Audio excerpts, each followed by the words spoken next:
السلام عليكم مشاهدي قناة باختصار نيوز.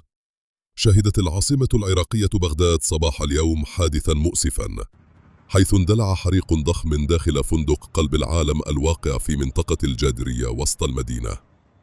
وأفاد مصدر أمني بأن فرق الدفاع المدني هرعت فورا إلى موقع الحريق، حيث لا تزال عمليات الإطفاء مستمرة حتى لحظة إعداد هذا التقرير وسط جهود مكثفة للسيطرة على ألسنة اللهب.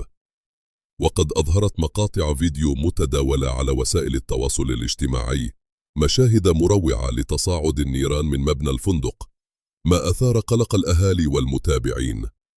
وفي أول تعليق رسمي أصدر فندق قلب العالم بيانا على لسان صاحبه عبد الله الجبوري، أكد فيه أن الحريق خلف أضرارا مادية فقط، نافيا بشكل قاطع وقوع أي إصابات بشرية.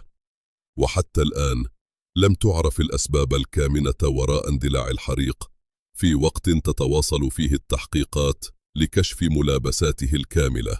نوافيكم بالتفاصيل فور ورودها.